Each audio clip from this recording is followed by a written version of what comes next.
Hello everyone, this is Prerna and welcome to the math squad. हम लोग कर रहे थे क्लास 11th में चैप्टर नंबर 1 सेट्स, जिसमें हम लोग कंप्लीट कर चुके हैं एक्सरसाइज 1.1 को और एक्सरसाइज 1.2 को। हमने स्टार्ट की थी एक्सरसाइज 1.3, जिसमें हम क्वेश्चन नंबर 1 और क्वेश्चन नंबर 2 को कंप्लीट कर चुके हैं। तो आज हम करेंगे क्वेश्चन नंबर 3। तो क्वेश्चन नंबर 3 हमें ये क्या बोल रहा है, हमें एक सेट गिवन है, लेट अ सेट ए। एक सेट ए है, सेट ए में 1 है एलिमेंट, एलिमेंट 2 है, एलिमेंट 3 4 है और एलिमेंट 5 है। यहाँ पर देखिए हमने ये जाना था कि हमारी जो रोस्टर फॉर्म होती है, रोस्टर फॉर्म में हम एलिमेंट को सेपरेट करते हैं कॉमाज से। एलिमेंट को हम सेपरेट करते हैं कैसे? कॉमाज से। तो एक जो वन है, ये इस सेट ए का एलिमेंट है, 1 सेट ए का एलिमेंट है। 2 भी सेट ए का एलिमेंट दिख रहा है। क्या 3 सेट ए का एलिमेंट है? तो 3 जो है वो सेट ए का एलिमेंट नहीं है। क्यों? क्योंकि यहाँ पे 3 और 4 को एक अलग से कर्ली ब्रैकेट में शो किया हुआ है, तो इसको इस तरीके शो किया हुआ है। तो 3 और 4 को हमने यहाँ पर एक अलग से एलिमेंट गिवन है हमें, ठीक है। तो 3 4 एक कंबाइन एक एलिमेंट है। 3 सिंगल एक एलिमेंट नहीं है और 4 हमें सिंगल एक एलिमेंट नहीं गिवन है, ठीक है। तो 3 4 एक एलिमेंट गिवन है ए का और 5 एलिमेंट है ए का। तो इस तरीके से सेट के एलिमेंट्स होते हैं जो कॉमाज से सेपरेट किए हुए होते हैं, है ना। तो हमारे पास जो थर्ड का फर्स्ट पार्ट है उसमें गिवन है 3 4 contain in A. 3 4 contain in ए का मतलब हुआ कि क्या 3 4 ए में कंटेन करता है? तो 3 4 ए में कंटेन करता नहीं है, क्योंकि 3 4 इस सेट का एलिमेंट है। देखिए एग्जांपल से हम इसको समझते हैं इस क्वेश्चन को। मान लेते हैं कि हमारे पास एक सेट है ए, सेट ए में एलिमेंट गिवन है ए ई आई। ये हमारे पास 3 एलिमेंट गिवन है इस सेट ए में, ठीक है। ये ए जो है इस सेट का एलिमेंट है, लेकिन ए में कंटेन नहीं है। ए में कंटेन नहीं है, ये नहीं लिख सकते। कंटेन का मतलब कंटेन वही करता है जो उसका सबसेट होता है, लेकिन यहाँ पर ए जो है इस सेट ए का क्या है? एलिमेंट है। ए सेट ए का सबसेट नहीं है, सबसेट होगा तो वो कंटेन करेगा। तो ए को अगर हमें सबसेट शो करना है तो हम क्या करेंगे? ए को एक सेट की फॉर्म में लिखेंगे। ये ए हो गया और ए को हमने एक सेट की फॉर्म में लिख दिया। अब ये जो बना है ये हमारे पास ए में कंटेन करेगा, ओके। नेक्स्ट अगर हम देखें तो ई सेट ए का एलिमेंट तो है, लेकिन ई सेट ए में कंटेन नहीं करेगा। ई सेट ए में कंटेन कब करेगा? जब ये ई एक सेट बनेगा, क्योंकि एलिमेंट सेट में कंटेन नहीं करता, एलिमेंट सेट को बिलोंग करता है ना। तो ये ई सेट ए में इस तरीके से कंटेन करेगा और ई सेट ए को बिलोंग करेगा। ये हमने रॉन्ग लिखा है। अगर आई के बारे में लिखते हैं तो I belongs to A, I does not contain in A. I contain नहीं करेगा। आई एक हमारे पास आई सेट होगा तो आई सेट कंटेन करेगा, ठीक है। तो हमारा जो लास्ट क्वेश्चन था उसमें हमें लिखा हुआ था कि 3 4 जो लिखा हुआ था 3 4 बिलोंग करता है ए को, क्योंकि 3 4 एक इस तरीके से हमारे पास लिखा हुआ है। क्या लिखा हुआ था? 1 2 3 4 और 5। तो 3 4 जो है हमारे पास 3 4 बिलोंग करता है। 3 4 एक सेट कब होता? जब 3 4 ये एक तो एक एलिमेंट हो गया, ये हमें इस तरीके से गिवन है। जब इसके ऊपर इस तरीके से ब्रैकेट और लगा हुआ होता तो ये सेट ए में कंटेन करता, ठीक है। तो जो हमारे पास फर्स्ट क्वेश्चन है, फर्स्ट क्वेश्चन में हमें ये गिवन है, फर्स्ट क्वेश्चन में हमें ये गिवन है कि क्या 3 4 सेट ए में कंटेन करता है? नहीं। तो हम क्या बोलेंगे कि 3 4 जो होता, 3 4 जो गिवन है ये तो सेट ए का एलिमेंट है, ठीक है। ये एलिमेंट है, कंटेन नहीं करता है। तो ये क्या है? फॉल्स हो गया। ये स्टेटमेंट हमारे पास में फॉल्स हो गया है। 3 4 is element of A, 3 4 belongs to A. तो 3 4 ए को बिलोंग करता है, ये स्टेटमेंट ट्रू है। नेक्स्ट थर्ड क्वेश्चन है 3 4 अब यहाँ पे देखिए ये एक एलिमेंट है। अब एलिमेंट को सेट की फॉर्म में शो करने के लिए ब्रैकेट यूज कर लिया है। तो इस तरीके से अब ये हमारे पास एक सेट बन चुका है, ठीक है। तो ये करता है कंटेन, ये हमारे पास स्टेटमेंट ट्रू हो गया। नेक्स्ट क्वेश्चन नंबर 4 है, 1 बिलोंग्स टू ए। क्या 1 सेपरेट है कॉमा से? ये 1 हमारे पास जो है वो कॉमा से सेपरेट कर रहा है, तो 1 बिलोंग्स टू ए, ये भी हमारे पास ट्रू हो गया। क्या 1 जो है फिफ्थ क्वेश्चन में 1 ए को कंटेन करता है? तो 1 ए को कंटेन नहीं करता है, ठीक है। 1 ए में कंटेन कब होता? जब हमारे पास लिखा होता कि 1 कंटेन इन ए, इस तरीके से लिखा होता ना, तो 1 ए में कंटेन करता। तो यहाँ से 1 ए में कंटेन नहीं करता है। सेट 1 ए में कंटेन करेगा, हमें हमेशा सेट कंटेन करता है, सबसेट कंटेन करता है सेट में। तो ये वाला स्टेटमेंट हमारे पास फॉल्स हो गया, ठीक है। ये स्टेटमेंट ट्रू किस केस में होता? जब 1 को हम एक सेट की फॉर्म में लिखते, अब ये सबसेट बन जाता ए का, तो ये कंटेन कर जाता। नेक्स्ट इसी का 6th क्वेश्चन है, 1, 2 और 5 कंटेन इन सेट ए। क्या 1, 2, 5 सेट ए में कंटेन करते हैं? हमारे पास सेट क्या था? हमारे पास सेट ए गिवन था, 1, 2, 3, 4 एक एलिमेंट है सिंगल, और ये 5। तो 1, 2 और 5 क्या सेट ए में कंटेन करते हैं? बिल्कुल करते हैं। इसमें 1 एलिमेंट भी है, 2 भी एक एलिमेंट है, और 5 भी एलिमेंट है, और इनको हमने एक सबसेट की फॉर्म में शो कर दिया, तो ये कंटेन करेंगे ए में, ओके। नेक्स्ट क्वेश्चन नंबर 7 है, क्या 1, 2 और 5 ए को बिलोंग करते हैं? तो 1, 2 और 5 यहाँ पर इसको एज ए सबसेट की फॉर्म में शो किया है, तो सबसेट हमेशा कंटेन करेगा, सबसेट कभी भी बिलोंग नहीं करता है। तो इस तरीके से ये वाला स्टेटमेंट हमारे पास कैसा हो गया? ये स्टेटमेंट फॉल्स हो गया, और ये क्वेश्चन नंबर 6 का स्टेटमेंट ट्रू हो जाएगा, ठीक है। क्वेश्चन नंबर 8 में गिवन है, क्या 1, 2 और 3 कंटेन करते हैं ए में?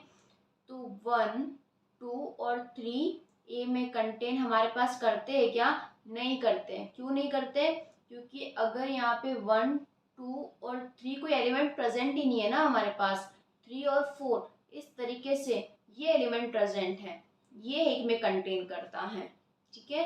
तो 3 हमारे पास कोई एलिमेंट प्रेजेंट ही नहीं है, ये तो 3, 4 एक कंबाइन एक एलिमेंट को शो करता है, तो इस तरीके से ये ए में कंटेन नहीं करेगा। ये वाली जो गिवन क्वेश्चन है ये भी फॉल्स हो जाएगा। क्या 5 ए को बिलोंग करता है? तो 5 क्या कोई एलिमेंट है? 5 इज नॉट एन एलिमेंट, 5 हमारे पास कोई भी एलिमेंट नहीं होता है। 5 is a set, 5 is empty set. तो एम्प्टी सेट हर सेट का सबसेट होता है, एम्प्टी सेट हर सेट का सबसेट होता है, एम्प्टी सेट किसी भी सेट का एलिमेंट नहीं होता है, ठीक है। तो इस तरीके से 5 ए को बिलोंग नहीं करेगा। अगर हमारे पास 5 गिवन होगा, एम्प्टी सेट गिवन होगा, तो वो उस सेट का सबसेट होगा, ठीक है, ना कि वो एलिमेंट होगा। तो 5 बिलोंग्स टू ए, ये हमारे पास इक्वेशन कैसी हो जाएगी? ये वाला क्वेश्चन हो जाएगा फॉल्स, क्योंकि 5 ए में कंटेन करता है। क्वेश्चन नंबर 10 है, क्या 5 कंटेन इन ए? ऑब्वियसली ये ट्रू है। क्यों? क्योंकि हमारे पास ये क्या है, 5 हमारे पास कैसा सेट होता है? 5 एम्प्टी सेट होता है, और एम्प्टी सेट हर सेट का सबसेट होता है। क्या 5 सेट ए में कंटेन करता है? तो 5 सेट, अगर क्वेश्चन हमारे पास इस तरीके से गिवन होता कि 5, 1, 2, 3, 4, 5 इस तरीके से हमारे पास क्वेश्चन गिवन होता, तो यहाँ पे जो 5 सेट होता वो एक सेट बनाता और ए में कंटेन करता। यहाँ पर 5 को एक एलिमेंट की फॉर्म में लिख कर के फिर उसको सेट में शो किया है, तो ये वाला जो क्वेश्चन है ये भी हमारे पास फॉल्स हो जाएगा, क्योंकि 5 एक एलिमेंट नहीं है जिसे हम का एक सेट बना सके, है ना। तो 5 एक कम्प्लीटली एक सबसेट है जो कि सेट में कंटेन होगा। तो ये क्वेश्चन नंबर 10 इसका ये वाला करेक्ट है, ठीक है। तो एक इस तरीके से हमने क्वेश्चन नंबर फर्स्ट को कंप्लीट किया है। आई होप आपको क्वेश्चन नंबर 1 क्वेश्चन नंबर 3 जो है वो समझ में आया होगा। नेक्स्ट क्वेश्चन नंबर 4 है, write down all the subsets of the following set. अब हमें बताना है कि हमारे पास किसी भी सेट में कितने सबसेट्स हैं और वो उनको कैसे हमें लिखा जाना चाहिए। तो पहले हम इस क्वेश्चन को एक एग्जांपल के थ्रू समझते हैं।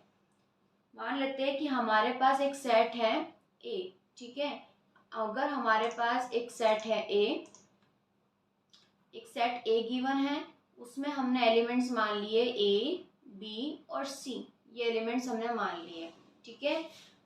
अब हमें बताना है, इसके सबसेट्स को बताना है। तो सबसेट एक एलिमेंट वाला भी हो सकता है, सबसेट 0 एलिमेंट वाला भी हो सकता है, सबसेट 2 एलिमेंट वाला भी हो सकता है। क्योंकि इस सेट में मैक्सिमम 3 एलिमेंट है, इसलिए इस सेट में जो सबसेट होगा मैक्सिमम 3 एलिमेंट वाला भी हो सकता है। सबसे पहले अगर हम सबसेट लें जो कि 0 एलिमेंट वाला सबसेट है, मतलब जिसमें एक भी एलिमेंट नहीं है, तो वो होगा एक फाई सेट।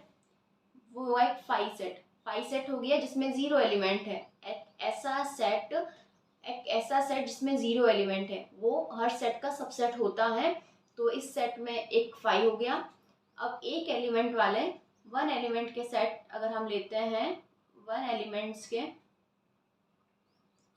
तो एक हो जाएगा हमारे पास ए सेट, एक हो जाएगा हमारे पास बी सेट 1 एलिमेंट का, एक हो जाएगा हमारे पास में सी सेट, ये 1 एलिमेंट का हो गया।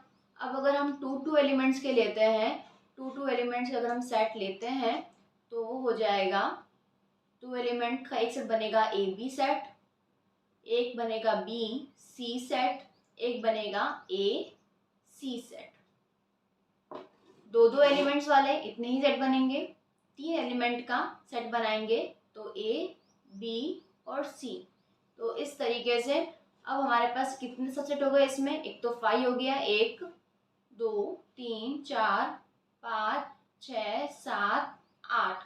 तो इस तरीके से ये जो हमारे पास सेट ए था जिसमें 3 एलिमेंट थे ए बी और सी, ये हमारे पास 5 set A, set B, set C, set A B, set B C, set A C और सेट ए बी सी, ये इस सेट ए बी सी के हो गए सबसेट, ठीक है।